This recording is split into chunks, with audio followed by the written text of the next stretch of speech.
آدم علیہ السلام دنیا کے سب سے پہلے انسان اور سب سے پہلے نبی اور سب سے پہلے رسول جب دنیا میں تشریف لائے آدم علیہ السلام، تو جب وہ تشریف لائے تو ان کے بعد ان کی اولاد کا جو سلسلہ شروع ہوا تو سب سے پہلا بیٹا پیدا ہوا حابیل، سب سے پہلا بیٹا حابیل۔ آدم علیہ السلام کے بچے جو ہوتے تھے روز ایک لڑکا ایک لڑکی، روزانہ حضرت حوا حاملہ ہوتی اور شام تک ان کو بچے ہو جائے، 2 بچے۔ اللہ کی قدرت کاملہ ہے، کیونکہ نسل انسانی کو اس وقت بڑھانا تھا تو روزانہ 2 بچے، ایک لڑکا اور ایک لڑکی۔ پہلے دن پیدا ہوئے حابیل اور ان کے ساتھ جو پیدا ہوئی وہ اقلیمہ نام سے۔ دوسرے دن جو پیدا ہوئے وہ قابیل اور اس کے ساتھ یہودا نام کی لڑکی پیدا ہوئی۔ اب قانون شریعت یہ تھا آدم علیہ السلام کی امت کا، امت کون ہے؟ ان کی اولاد ہی۔ اب قانون آدم علیہ السلام چونکہ رسول تھے، شریعت کا قانون یہ تھا کہ آج جو پیدا ہوا لڑکا ہے وہ کل پیدا ہونے والی لڑکی کے ساتھ نکاح کر سکتا ہے۔ سیم ڈے والی لڑکی اس کی سگی بہن مانی جاتی، حالانکہ سب بہن ہیں، لیکن سیم ڈے جو پیدا ہوئی وہ لڑکی اور وہ لڑکا شادی نہیں کر سکتے۔ اور آدم علیہ السلام کی شریعت کا ہی یہ قانون۔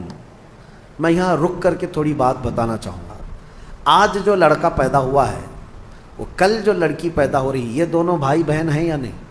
ایک ہی ماں سے ہیں اور ایک ہی باپ سے ہیں، لیکن چونکہ اس وقت کوئی آبادی ہی نہیں تھی، کوئی دوسری آبادی ہی نہیں تھی، شادی ہونا ہے تو انہی میں ہونا ہے، نسل پیدا ہونا ہے تو انہی میں ہونا ہے۔ یہ آدم علیہ السلام کی شریعت میں جائز تھا۔ اب کیا ہمارے لیے یہ جائز ہے کہ آج تم پیدا ہوئے اور 10 سال بعد تمہاری ماں سے دوسری لڑکی پیدا ہوئی تو اس سے تم نکاح کر سکتے ہو، چاہے 50 سال بعد پیدا ہو؟ نہیں، سگی بہن ہے تو اس سے نکاح حرام ہے۔ کل میں نے آپ کو بتایا تھا محرمات عورتیں کیا ہے۔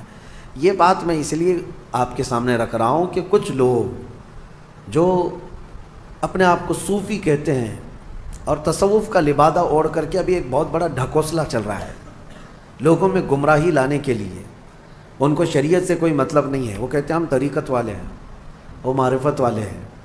ان کے ہاں کیا ہے، ایک چیز وہ دلیل کے طور پر لاتے ہیں کہ سجدہ کرنا اپنے پیر و مرشد کو یا قبروں کو یا اولیاء کو جائز ہے۔ وہ اس لیے کہتے ہیں کہ کیا آپ کو نہیں پتہ آدم علیہ السلام کو سارے فرشتوں نے سجدہ کیا تھا؟ آدم علیہ السلام کو سجدہ کرایا گیا تھا نا، لیکن یہ انہیں فرق نہیں معلوم۔ فرشتوں کا سجدہ تھا آدم علیہ السلام کے لیے، وہ عبادت کا سجدہ نہیں تھا، وہ تعظیم کا سجدہ تھا۔ وہ کیا تھا؟ تعظیم کا۔ اور حکم کس کا تھا؟ اللہ کا تھا۔ اور پھر ان کے ہاں ایک دلیل ہے، یہ صوفی جو کہتے ہیں، گمراہ لوگوں کے بارے میں کہہ رہا ہوں، جو اوریجنل صوفی ہیں الحمدللہ وہ میرے مصطفیٰ کی شریعت کے پابند ہوتے ہیں۔ اصل صوفی دیکھنا ہو تو غوث اعظم ہے، اصل صوفی سرکار غریب نواز ہے، وہ شریعت پر پورے کامل طور پر پابند تھے۔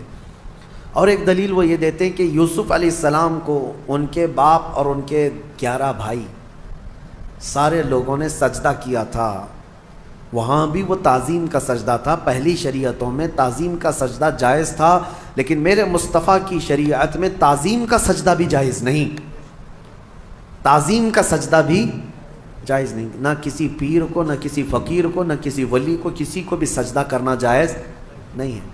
میں ان کو الزامی جواب کے طور پر یہ کہتا ہوں، جو لوگ کہتے ہیں آدم علیہ السلام کو کیا سجدہ نہیں کیا گیا تھا، تو آدم علیہ السلام کی شریعت پہ چل رہے ہو یا محمد الرسول اللہ کی شریعت پہ چل رہے ہو؟ اگر آدم علیہ السلام کی شریعت پہ چل رہے ہو تو ان کے ہاں بہن سے نکاح بھی جائز تھا، کیا تم کر سکتے ہو؟ شریعت منسوخ ہو جاتی ہے، ایک نبی کے جانے کے بعد دوسرے نبی آئے، ان کی شریعت الگ ہو گئی، لیکن میرے نبی کے آنے کے بعد پچھلی تمام شریعتیں ختم ہو گئی۔ اب جو بھی چلے گی وہ کیا ہے؟ آئی نئی حکومت، سکہ نیا چلے گا، اور نبی کریم صلی اللہ علیہ وسلم کی شریعت، حتیٰ کہ قیامت کے قریب عیسیٰ علیہ السلام بھی تشریف لائیں گے تو فرمایا گیا وہ شریعت مصطفیٰ کے مطابق عمل کریں گے، وہ اپنی شریعت لے کر نہیں آئیں گے۔ حالانکہ عیسیٰ علیہ السلام نبی بھی ہیں، رسول بھی ہیں، ان کے زمانے میں ان کی شریعت تھی، لیکن قیامت کے قریب اب عیسیٰ علیہ السلام آئیں گے تو کس کی شریعت پر عمل کریں گے؟ ہمارے نبی پاک صلی اللہ علیہ وسلم۔ اب سنیے، آدم علیہ السلام کے بڑے بیٹے حابیل اور قابیل کا واقعہ اس میں آیا ہے۔ کیا واقعہ ہے؟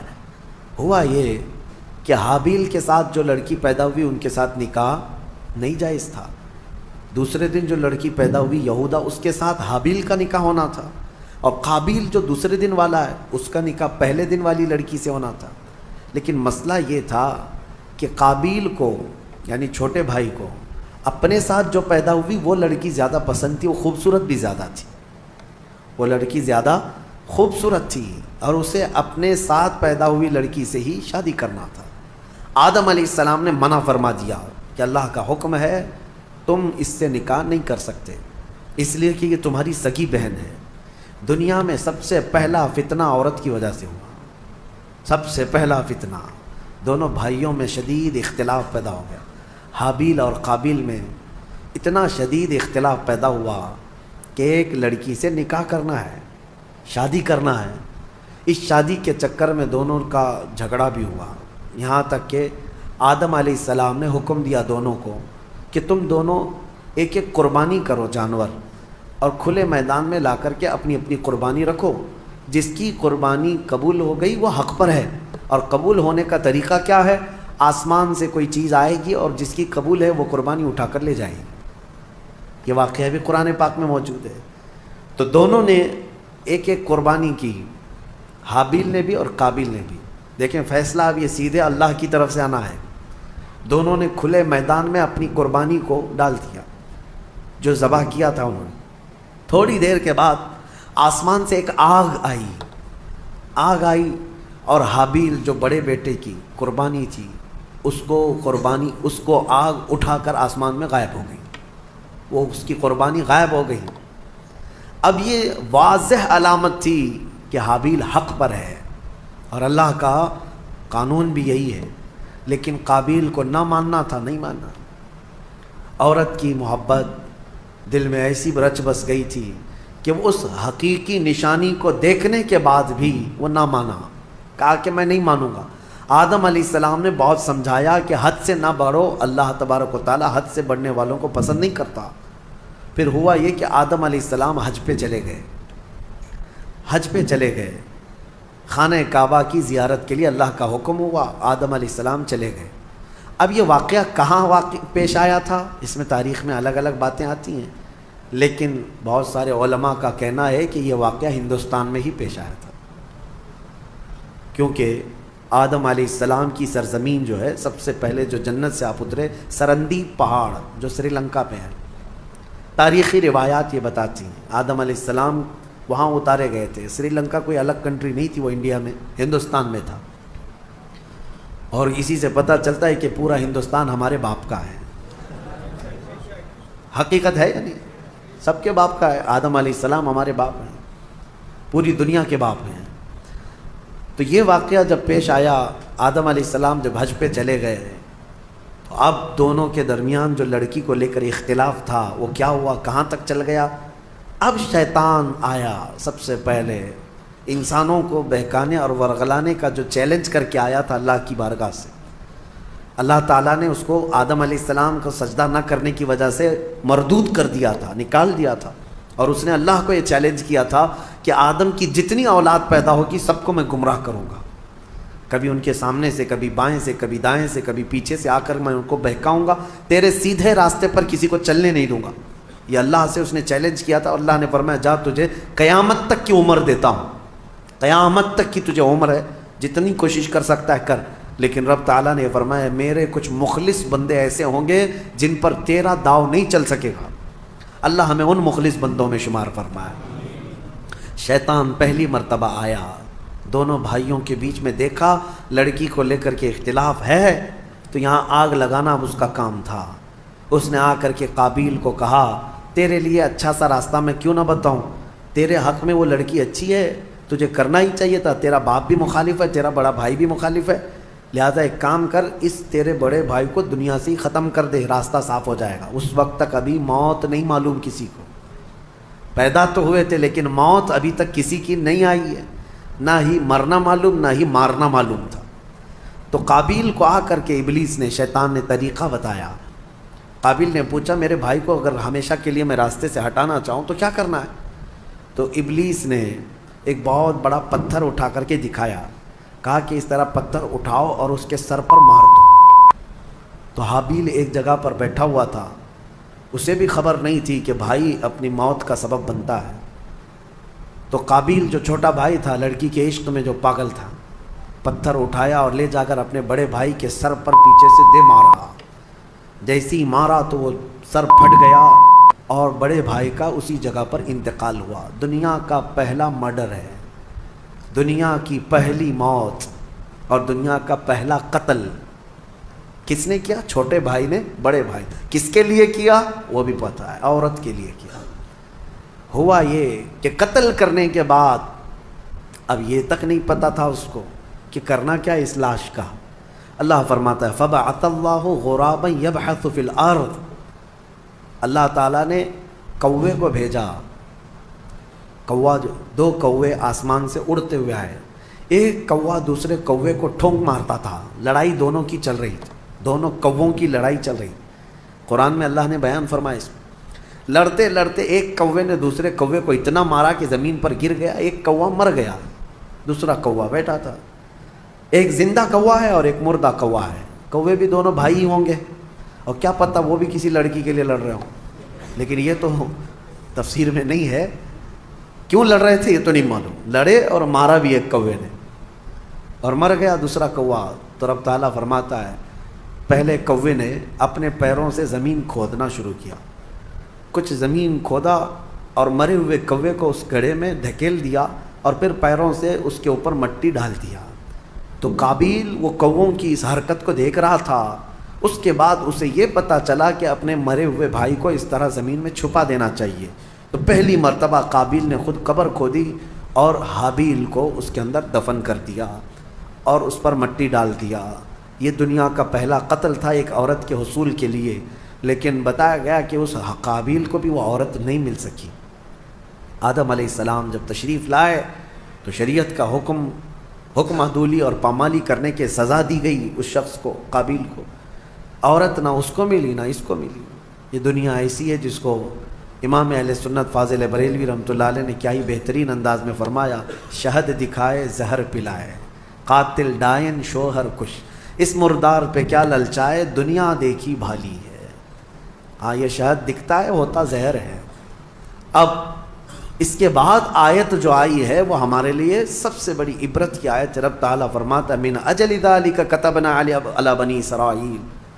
اسی وجہ سے اللہ فرماتا ہم نے یہ لکھ دیا کہ جس نے کسی ایک جان کو قتل کیا، ایک جان کو قتل کیا، اللہ فرماتا ہے فَكَأَنَّمَا قَتَلَ النَّاسَ جَمِيعًا، گویا کہ اس نے پورے انسانوں کا قتل کیا، پورے انسانوں کا قتل کیا. وَمَنْ أَحْيَاهَا فَكَأَنَّمَا أَحْيَا النَّاسَ جَمِيعًا، اور جس نے کسی ایک جان کو بچایا گویا کہ اس نے پورے انسانوں کو بچایا. یہ اللہ کا قانون ہے، جس نے ایک قتل کیا اس نے پورے انسانوں کا قتل کیا. اب یہاں سے قیامت تک جتنے مرڈر ہوں گے، قتل ہوں گے، ان سب قتل اور مرڈر کا گناہ اس قابیل کو دیا جائے گا جس نے سب سے پہلا قتل دنیا میں کیا. لیکن کوئی یہ نہ سمجھے کہ اس کو نہیں ملے گا، سب قابیل پہ جائے گا. ہاں یہ سوچ کر کے مرڈر شروع ہو جائے. قتل کرنے کا گناہ خود کا گناہ تو ہے ہی، لیکن اتنا بڑا گناہ اس کو بھی دیا جائے گا جو فرسٹ ٹائم شروع کیا ہے. اور اسی قاعدے کے مطابق کوئی بھی برا کام تم شروع کر رہے ہو، یاد رکھو اگر اس کی پیروی کرتے دوسرے لوگ بھی وہ گناہ میں ملوث ہوئے، ان سب کے گناہ کا بوجھ بھی تمہارے اوپر ڈالا جائے گا. ہو سکے تو کوئی نیا کام اچھا شروع کر دو تاکہ اس کی فالو کرتے کرتے لوگ ان کی نیکیاں تم تک آتی رہیں قیامت تک. کوئی برا کام تم نے، بہت سارے لوگ فیشن شروع کرتے ہیں، ان کو ایسا لگتا ہے کہ یہ میرا فیشن ہے، ایک نیا فیشن. گناہ کو اگر فیشن شروع کیا، نیکی کو فیشن بناؤ. اگر اس کی کوئی اقتدا کر لیا تو اس کا ثواب تمہیں ہے. مثال کے طور پر نماز کے بعد ہم تسبیح پڑھنا شروع کر دی، سبحان اللہ و بحمدہ سبحان اللہ العظیم. لوگ اس کو نقل کرتے رہے. جس نے بھی جہاں پر بھی شروع کیا، جب تک پڑھا جاتا رہے گا شروع کرنے والے کو اس کا ثواب ملتا رہے گا. آپ نماز کے بعد سلام شروع کر دیے. برسوں تک اگر میرے آقا کی بارگاہ میں لوگ اسی پر نقل کرتے ہوئے سلام پڑھتے رہے تو اس نئے کام کی ابتدا کرنے کا ثواب تو ہے ہی، لیکن جتنے لوگ اس نیک کام پر عمل کرتے رہیں گے ان سب کا ثواب بھی آپ کو دیا جائے گا، اور عمل کرنے والوں کے ثواب میں بھی کوئی کمی نہیں ہوگی. اسی طرح گناہ کا مسئلہ ہے کہ اگر تم نے نیا کام شروع کیا، پینٹ پھاڑ کر کے پہنو، سطر دکھا کر کے گھومو، کانوں میں بالیاں پہن لو، ہاتھوں میں چوڑیاں پہن لو، اور تھوڑی لمبی چوٹی لگا کر کے، مردوں کی بات کر رہا ہوں، نوجوان، اور یہ سمجھتے ہیں کہ ایک نیا فیشن ہے. یہ کون سا فیشن ہے کہ نہ مرد نظر آ رہا ہے نہ عورت نظر آ رہا ہے. اگر اس طرح کی حرکت کر کے کوئی نیا فیشن سمجھتا ہے گناہ کو، اور اس کا دیکھا دیکھی جتنے لوگ اس پر عمل کرتے رہیں گے ان سب کا گناہ اس کے اوپر ہوگا. شروعات میں اپنی جانب سے کوئی ایسی چیز نہ لاؤ. اللہ ہم سب کی حفاظت فرمائے. اس پر ایک نفیس بات میں گفتگو کر کے آگے بڑھ جاتا ہوں. مولا علی کرم اللہ وجہہ الکریم کی بارگاہ میں ایک مقدمہ آیا تھا. اس آیت کو یاد رکھیا، جس نے ایک آدمی کا قتل کیا گویا کہ اس نے سارے انسانوں کا قتل کیا، اور جس نے ایک آدمی کی جان بچائی اس نے سارے انسانوں کی جان بچائی. ایک مقدمہ آیا تھا حضرت علی کی بارگاہ میں. ہوا کیا تھا، ایک آدمی کا مرڈر ہو گیا، قتل ہو گیا. اب جہاں لاش پڑی ہوئی ہے وہاں پر سے فوجی گزر رہے تھے، پولیس اس زمانے کی حضرت علی کرم اللہ وجہہ الکریم کی گزر رہے تھے، لاش پڑی ہوئی ہے، خون میں لت پت ہے. اسی وقت اتفاق سے ایک آدمی وہیں جھاڑیوں کے پاس تھا جو چاقو اٹھایا ہوا تھا اور اس کے ہاتھ میں خون لگا ہوا. فوراً پولیس نے اس کو پکڑ لیا. ایک آدمی کا قتل کیا. وہ چلاتا رہا، میں قاتل نہیں ہوں، میں نے نہیں مارا ہے. کہا کون مارا ہے؟ لاش پڑی ہوئی ہے، چاقو تیرے ہاتھ میں، خون تیرے ہاتھ میں لگا ہوا ہے. پکڑ کر کے لے کر کے آئے اور پھر مولا علی کرم اللہ وجہہ الکریم کی بارگاہ میں پیش کیا گیا، اور یہی پولیس والوں نے گواہی دی کہ ہم نے اس کو دیکھا ہے، جائے واردات پر یہی تھا، قتل کی جگہ پر یہی تھا، اور کوئی نہیں تھا، اور چھری بھی اس کے ہاتھ میں تھی، چاقو اس کے ہاتھ میں تھی، اور لاش تر و تازہ تھی. اب اس سے کہا گیا تیرے پاس کوئی ثبوت، کوئی دلیل ہے کہ تو نے قتل نہیں کیا؟ کہا میں کیا بتاؤں، کوئی کیسے بتاؤں. اس کو صفائی دینے کے لیے موقع دیا گیا لیکن وہ اپنی صفائی میں کھرا نہیں اترا. تو حضرت علی نے فیصلہ فرمایا کہ قتل کی سزا قتل ہے. اسلام میں ایک جان کے بدلے پھر جان دینا پڑے گا، قتل کا قصاص ہے. حکم دیا گیا کہ اس کا بھی قتل ہوگا، اس نے ایک جان کا قتل کیا ہے. وہ کھڑا تھا. اب اس کو سزا کے لیے، موت کی سزا کے لیے لے جایا جا رہا تھا. اتنے ہی میں عدالت میں ایک شخص بھاگتا ہوا آیا، دوڑتا ہوا آیا. کہا امیر المومنین اس شخص کو چھوڑ دیں، وہ بے گناہ ہے، وہ مجرم نہیں ہے. کہا کیسے تجھے پتا؟ کہا جو مقتول ہے، جو لاش ہے جو پڑی ہوئی آپ کو ملی ہے، اس کا قاتل میں ہوں. میں نے قتل کیا، میرے سے اس کے معاملات تھے، رنجش تھی، میں نے قتل کیا ہے. لیکن میں نے جب دیکھا اس کو کہ یہ بیچارہ ناحق مارا جائے گا تو میرا دل نہیں گیا مجھ سے. میں حاضر ہو گیا، میں اقرار جرم کرتا ہوں، اس کی جان چھوڑ دیجیے. تو اس کو چھوڑ دیا گیا. اب اس کو پکڑ لیا گیا جو نیا قاتل آیا ہے، اقراری مجرم ہے. اب اس کو سزا دی گئی کہ اب اس کو جو ہے قتل کی سزا ہوگی کہ یہ حقیقت میں یہ مجرم تھا. اس وقت مولا حسین اور مولا امام حسن رضی اللہ تعالیٰ بچپن میں تھے یا جوانی میں تھے. بارگاہ حیدر کرار میں وہ بھی بیٹھے رہتے تھے. امام حسن مجتبیٰ کھڑے ہوئے، کہا بابا جان آپ نے فیصلہ پہلے والے کے بھی قتل کا سنایا تھا، دوسرے والے کی بھی قتل کا، اس کی بھی موت کی سزا، اس کو معاف کرنا چاہیے دوسرے والے کو. کہا کیسے؟ کہا آپ سزا کس آیت کے تحت سنا رہے ہیں؟ کوئی آیت ہوگی نا قرآن میں، قانون کیا ہے؟ فرمایا من قتل نفسا بغیر نفس، ایک جان کو جس نے قتل کیا اس نے انسانیت کا قتل کیا ہے، لہذا اس کو قتل کیا جائے گا. تو پھر حضرت امام حسن نے کہا یہ جو حقیقی مجرم ہے، یہ آیت کے دوسرے حصے پر بھی تو آتی ہے ومن احیاہا فکأنما احیا الناس جميعا، جس نے کسی ایک جان کو بچایا اس نے پوری کائنات کو بچایا. اگر یہ نہ آتا تو وہ ناحق مارا جاتا. پہلا والا یہ آیا اور اس کی جان کو بچایا ہے اس نے، تو بچانے کا انعام بھی تو اس کو ہونا چاہیے. تو اس کو بچانے کے عوض میں پھر اس کو معاف کرنے کا پروانہ دیا گیا، لیکن جو مقتول تھا اس کے گھر والوں کو بلایا گیا کہ کیا تم اس قاتل کو معاف کرتے ہو؟ تو دیت لے کر کے، جو معاوضہ ہوتا تھا وہ لے کر کے گھر والوں نے بھی اس کو معاف کیا۔ میرے عزیزو، یہ آیت آج پوری دنیا جانتی ہے، قرآن میں موجود ہے۔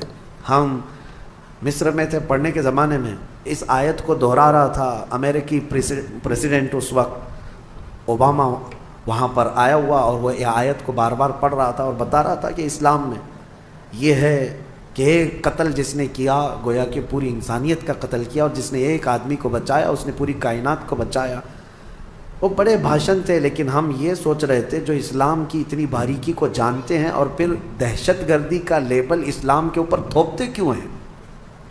جس دین نے یہ فرمایا ایک قتل بھی ناحق جائز نہیں، اس دین کے اوپر اتنا بڑا بلیم کہ یہ قتل کا آرڈر دیتا ہے، لوگوں کو مارنے کا حکم دیتا ہے۔ میرے عزیزو، آج بھی ہندوستان میں یہی پروپیگنڈا پھیلایا جا رہا ہے کہ قرآن میں ایسی آیتیں ہیں جس میں کافروں کو مارنے کے لیے آئی ہیں۔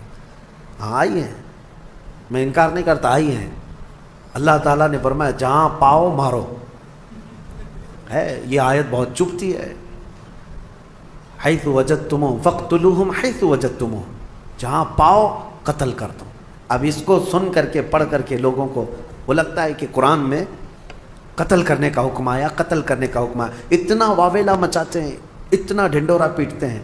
میں آپ کو بتاؤں، آپ اس چیز کو مذاق میں مت لیں، میں اگرچہ آپ کے ساتھ مذاق میں کہہ رہا ہوں، لیکن آیت حقیقت میں ہے اور آج بھی ہے، قرآن میں ہے، ہم نے تلاوت کیا، دوسرے پارے میں موجود ہے آیت۔ لیکن ایک لاجک آپ سے بھی اور ان سے بھی پوچھتا ہوں، دماغ میں آنے والی بات ہے، نماز کیوں پڑھتے ہیں؟ قرآن نے کیا کہا؟ اقیموا الصلاۃ، نماز قائم کرو۔ پوری دنیا کے مسلمان نماز پڑھ رہے ہیں کہ نہیں پڑھ رہے؟ کیوں؟ قرآن میں جو آیا مسلمان پریکٹیکلی اس پر عمل کرتے ہیں، قرآن میں خالی لکھنے کے لیے نہیں آیا، مسلمان اس پر عمل کرتے ہیں۔ اور پوری دنیا جانتی ہے سب سے زیادہ پریکٹیکل اپنے دین پر کوئی مذہب کے لوگ کرتے ہیں تو صرف مسلمان کرتے ہیں۔ سب سے زیادہ پریکٹیکلی جو ہے لائف کسی کی ہے ریلیجیس جس کو کہتے ہیں وہ مسلمان ہیں پوری دنیا میں، باقی سب کے وہاں لکھے ہوئے بہت کچھ ہیں لیکن زندگی میں نہیں ہے۔ نماز پڑھنے کا حکم ہے، ہم نماز پڑھتے ہیں۔ زکوٰۃ دینے کا حکم ہے، ہم زکوٰۃ دیتے ہیں، ہے نا؟ حج کرنے کا حکم ہے، ہم حج کرتے ہیں۔ روزہ رکھنے کا حکم آیا، ہر سال رکھتے ہیں کہ نہیں؟ تو قتل کرنے کا حکم آیا، 1400 سال سے قتل کیوں نہیں کرتے؟ کیا جہاں مسلمانوں کی حکومت مار رہے ہیں، قتل کر رہے ہیں؟ اور ان پاکھنڈیوں کو سوچنا چاہیے، اس ملک پہ 700 سال تک ہمارا راج رہا ہے، اگر اس آیت پر عمل کیے ہوتے تو ایک کیڑا بھی نہیں بچتا۔ اس آیت پر اگر عمل کیے ہوتے تو کوئی ایک مچھر اور ایک کیڑا بھی نہیں بچتا۔ انہیں سمجھنا چاہیے کہ اس کا ایک بیک گراؤنڈ ہے، اس آیت کا کس وقت نازل ہوئی، کس کے لیے نازل ہوئی، اور اس کو لا کر کے سب جگہ تھوپتے رہتے ہیں۔ میرے عزیزو، یہ ان کفار و مشرکین کے لیے تھا جنہوں نے صحابہ اکرام کا جینا دوبھر کر دیا تھا۔ اب میں آپ سے ان سے ایک سوال کرتا ہوں، ہمارے ملک میں کوئی دشمن ملک کا نام سنتے ہی ان کے دماغ میں ایک ہی ملک آتا ہے، بہرحال، اور دہشت گرد بھی، آتنکواد بھی وہیں کے ہوتے ہیں ان کے حساب سے۔ اگر 4 آتنکوادی گھس کر کے آ گئے ہیں میرے اپنے اس دیش میں، آپ کے ملک میں، اور وہ سڑکوں پر دندناتے ہوئے گھوم رہے ہیں، تو یہاں کی جو عدالت عالیہ ہے، ہائی کورٹ ہو، اوپر کی عدالت، وہ کیا آرڈر جاری کرے گی پولیس کو؟ جہاں پاؤ انکاؤنٹر کرو، جہاں پاؤ۔ کیوں؟ دیش دروہی ہیں، ملک کو نقصان پہنچا سکتے ہیں، یہاں کے باشندوں کو بم سے اڑا سکتے ہیں۔ تو ایسے خطرناک ڈینجر لوگ اگر ملک میں داخل ہو گئے تو کامن سی بات ہے، ہر ملک والا یہی آرڈر جاری کرے گا کہ یہ جہاں نظر آئیں ان کو مار ڈالو، شوٹ کرو، وہاں اسپاٹ پہ شوٹ کرو۔ یہ آج کرنا جائز ہے، اور اسلام میں جو حکم آیا تھا اسی نہج پر تھا کہ مکہ سے صحابہ کو، رسول پاک صلی اللہ علیہ وسلم کو گھر بار سب چھوڑ کر کے جانا پڑا۔ ان ظالموں کو یہ نہیں معلوم کہ میرے آقا نے 3 سال تک پتے کھائے مکہ میں، مکہ والوں نے ایسا بائیکاٹ کر کے رکھا تھا، سلام کلام ہر چیز بند، تجارت لین دین سب بند تھا حضور پاک پر، چمڑے پانی میں ابال کر کے کھائے 3 سال تک، یہ ظلم کیا۔ کیا وہ سب انہیں نہیں پتا کہ بلال حبشی کو انگاروں میں سلاتے تھے، یہ پیر میں رسی باندھ کر کے سڑکوں پر کھینچتے تھے؟ حضرت خباب بن الارت کو، خبیب بن عدی کو مسلح کر دیا تھا، ہونٹ کاٹے تھے، ناک کاٹے تھے، کان کاٹے تھے، آنکھوں میں گرم سلائیاں پھیری تھی، ناخنوں کو پکڑ سے کھینچا تھا۔ یہ دہشت گردی نہیں ہے؟ اور ایسے حالات میں جب رسول پاک ہجرت کر کے مدینے چلے گئے تو یہ ظالم وہاں پر بھی جانے لگے، کہاں؟ مدینے کو بھی اجاڑنے کے لیے۔ اب بتاؤ اللہ کا حکم نہیں آئے گا کہ ایسے آتنکوادی جب بھی مدینے میں آئیں پکڑو ان کو؟ اور کیا کرنا چاہیے؟ یہ انصاف ہے یا عدل کا تقاضا ہے؟ آج بھی میرے ملک کی اگر حفاظت کی بات پوچھے گا مجھ سے کوئی، میں یہی کہوں گا کوئی دشمن ملک کا آتنکوادی اور یہاں میرے ملک کو نقصان پہنچانے کے لیے آئے گا، بغیر سوچے سمجھے ہم آرڈر جاری کرتے ہیں اگر ہمارے پاس پاور ہوگا۔ ہاں، اور دوسری بات، اس آیت کو یہ لوگ لے کر کے بہت واویلا مچاتے ہیں، کافروں کو مارنا ہے، کافروں کو مارنا ہے، قرآن میں لکھا ہے، قرآن میں لکھا ہے۔ یہ کس کے لیے حکم ہے؟ ہر مسلمان کے لیے نہیں ہے۔ جو صاحب اختیار، جو پاور والا ہے، جو سزا دینے کے اختیارات جس کو ہیں، اس کو حکم دیا گیا۔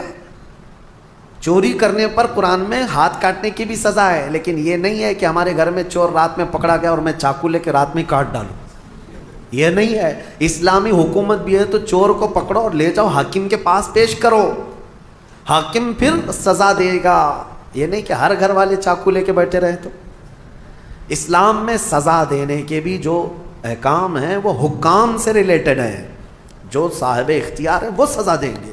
تو بہرحال آپ اس بات کو سمجھیں، بہت مرتبہ میں نے اس کا کلیریفیکیشن دیا ہے کہ قرآن میں جو آیتیں آئی ہیں وہ قتل کے لیے، ان کا ایک بیک گراؤنڈ ہے، ان کا ایک پس منظر ہے، وہ ایک خاص وقت کے لیے ہوئی تھی، اس وقت کے کیا حالات تھے یہ سب پڑھنا چاہیے، پھر قرآن پر انگلی اٹھاؤ۔ اللہ کریم ہم سب کو حقانیت پر قائم رکھے اور حق بولنے کی توفیق عطا فرمائے۔ میرے عزیزو، جہاد کے سلسلے میں بھی آیتیں آئی ہیں، میں کھل کر کے بتاؤں گا۔ یقیناً جہاد ایک مقدس لفظ ہے، نبی پاک صلی اللہ تعالیٰ علیہ وسلم نے جتنے جہاد فرمائے ان میں اکثر ڈیفنس کے لیے بھی ہوئے ہیں، ڈیفنس کے لیے ہوئے ہیں۔ اور کچھ لوگ یہ اعتراض کرتے ہیں کہ انہوں نے زبردستی جو کلمہ نہیں پڑھتا تھا اس کو جا کے مارتے تھے، نہیں، نبی پاک صلی اللہ تعالیٰ علیہ وسلم نے ایسا حکم نہیں فرمایا، اور نہ ہی پوری دنیا کے مسلمانوں کو یہ حکم دیا گیا۔ آج مجھے آپ یہ بتائیں، ہندوستان میں ابھی یہ کہتے ہیں ابھی تمہارا پاور نہیں اس لیے مارتے نہیں ہو، اور پھر جو پاور تھا 700 سال تک تب کیا کیا؟ کیا یہاں کے ہر مندر کو توڑ دیا گیا؟ کیا یہاں کے سارے ہندوؤں کو ختم کیا گیا؟ آج بھی میجورٹی ہندوؤں کی ہے، ہر زمانے میں رہی ہے، اس زمانے میں بھی تھی۔ ہاں، کچھ مندر اگر ٹوٹے ہیں، کچھ مسجد بھی ٹوٹے ہیں، لیکن وہ جنگوں میں آپسی معاملات میں ہو سکتا ہے، ورنہ 1000 سال پرانے مندر بھی آج ہندوستان میں موجود ہیں، 1000 سال پرانی جن کی تاریخ ہے وہ آج بھی موجود ہیں۔ بنگال کی سرزمین میں، ہمارے کرناٹک میں جائیں، 800 سال پرانے مندر موجود ہیں۔ ان مندروں کے ساتھ چھیڑ چھاڑ نہیں کیا گیا تھا جب یہاں پر اسلامی حکومت تھی۔ میرے عزیزو، اسلام اس بات کا حکم نہیں دیتا۔ سیدنا عمر فاروق رضی اللہ تعالیٰ عنہ جب بیت المقدس فتح ہوا تو خود چل کر کے گئے تھے۔ میں آپ کو بتاؤں، بیت المقدس میں پہلی اذان ہوئی، نماز ہوئی، وہاں آج بھی ایک گرجا گھر، ایک چرچ ہے بیت المقدس سے قریب، کیونکہ عیسائیوں کی حکومت تھی، عیسائیوں سے مسلمانوں کے ہاتھ میں آئی بیت المقدس۔ تو جب حضرت عمر گئے تو عیسائیوں نے ریکویسٹ یہ کیا، خلیفۃ الرسول اللہ امیر المومنین آئے ہیں، سب دیکھنے کے لیے آ گئے تھے حضرت عمر کو، نام تو سنا تھا۔ تو عیسائیوں کا جو بڑا پادری تھا وہ آ کر کے ریکویسٹ کرتا ہے کہ آپ آئے ہیں تو ہماری چرچ میں بھی وزٹ کریں، ہماری گرجا گھر، ہماری عبادت گاہ۔ حضرت عمر وہاں تک گئے، امیر المومنین، تو عیسائیوں نے یہ کہا کہ آپ یہاں پر نماز پڑھ لیں۔ کون سی نماز؟ ان کی نہیں، مصطفیٰ کریم کی شریعت، ہماری نماز۔ حضرت عمر فاروق رضی اللہ تعالیٰ عنہ نے اندر نماز نہیں پڑھا، باہر نماز پڑھا۔ تو ان لوگوں کے دلوں میں ایک بات یہ آئی، کیا ہماری عبادت گاہ میں آپ کی عبادت نہیں ہوتی؟ سنو، حضرت عمر فاروق رضی اللہ تعالیٰ عنہ نے فرمایا، یہ میرے نبی کی خصوصیت ہے کہ اللہ نے پوری روئے زمین میرے نبی کے لیے سجدہ گاہ بنایا، جہاں پاک زمین ہو ہم سجدہ کریں گے۔ لیکن مسئلہ یہ ہے، دور اندیشی، حکمت حضرت عمر کی یہ تھی، فرماتے ہیں اگر میں یہاں نماز پڑھ لوں تو آج کو تو چل جائے گا، بعد میں آنے والے لوگ اس کو میری عبادت گاہ اور میری سجدہ گاہ کے طور پر تمہاری گرجا گھر کو توڑ دیں گے، تمہاری چرچ کو ختم کر دیا جائے گا اور یہ محراب عمر بن جائے گا۔ اور یقیناً بنتا، جہاں حضرت عمر نماز پڑھے ہوں اس کو کیوں نہیں امت برکت کا سبب سمجھتی، محراب عمر بن جاتی۔ حضرت عمر کہتے ہیں کہ یہ تمہاری عبادت گاہ پھر باقی نہیں رہے گی۔ تو جن کے اندر اتنی وسعت ظرفی ہے، اتنا کشادہ دل ہے، ان کو آج کہا جاتا ہے کہ سب چیزیں توڑ دی گئیں، جو چیزیں ٹوٹی ہیں اس کی تاریخ لے کر کے آؤ، انشاءاللہ اس کے بعد ہم بات کریں گے۔ اسلام عدل و مساوات کے ساتھ، امن کے ساتھ پھیلا ہے۔ اللہ کریم ہم سب کو اسی دین پر زندہ رکھے اور اسی دین پر ہمارا خاتمہ بالخیر فرمائے۔ اور اس میں سورہ مائدہ اور سورہ انعام کی جو ہم نے آج تلاوت کی، ایک آیت میں پڑھتا ہوں 7ویں پارے کی، کیونکہ اس کا حق باقی رہ جائے۔ اللہ تبارک و تعالیٰ نے اس میں فرمایا فَلَمَّا نَسُوا مَا ذُكِّرُوا بِهِ فَتَحْنَا عَلَيْهِمْ أَبْوَابَ كُلِّ شَيْءٍ۔ یہ ہم سب کے لیے بہت درس والی آیت ہے۔ اللہ فرماتا ہے جب لوگ مجھے بھول جائیں، جب لوگ مجھے بھول جائیں، اللہ کو بھول جائیں، تو اللہ فرماتا ہے ہم ان پر خوشیوں کے سارے دروازے کھول دیتے ہیں۔ اللہ اکبر۔ جب بندہ اللہ کو بھول جائے، عبادت سے دور بھاگنے لگے، اللہ فرماتا ہے میں اس پر خوشیوں کے سارے دروازے کھول دیتا ہوں۔ حتیٰ اذا فرحوا بما اوتوا، یہاں تک کہ وہ خوب خوش ہو جائے جو کچھ بھی ہم نے دیا ہے۔ پھر اللہ فرماتا ہے فاخذناہم بغتہ، اچانک ایک دن ہم ان کی پکڑ کریں گے، اچانک ایک دن پکڑ کریں گے۔ جب زیادہ خوشیاں آنے لگ جائیں تو یہ بھی ڈرو کہ کہیں اللہ نے مجھے ڈھیل تو نہیں دے دیا، میرے گناہوں کی وجہ سے مجھے مہلت تو نہیں دے دیا۔ اس بات سے خوف کریں، ڈریں۔ اور جو لوگ یہ کہتے ہیں کہ ہمیشہ خوشیاں ہی خوشیاں ہونی چاہیے، ایسی بھی چیز مت مانگو۔ دنیا قید خانہ ہے، دنیا قید خانہ، حقیقی خوشیاں تو ہماری جنت میں رکھی ہیں۔ لیکن اس آیت کو سمجھو، اللہ فرما رہا ہے جب لوگ بھول جائیں تو اللہ ساری خوشیوں کے دروازے کھول دیتا ہے۔ اور جو دوسروں کو آج خوش دیکھ رہے ہیں کہ وہ کفار ہیں، مشرکین ہیں، ایک نماز نہیں پڑھتے، بڑی بڑی بلڈنگوں میں رہتے ہیں، تم یہاں ان سے تم مرعوب مت ہونا، ان کی جنت یہی ہے، ان کے لیے ساری خوشیوں کے دروازے اللہ نے کشادہ کر رکھا ہے۔ اگر تمہاری زندگی میں کوئی خوشی کم آتی ہے تو یہ سمجھ لو کہ اللہ نے ہمارا حصہ آخرت میں رکھا ہے۔ اللہ تبارک و تعالی ہم سب کو ان آیات بینات پہ عمل کی توفیق عطا فرمائے۔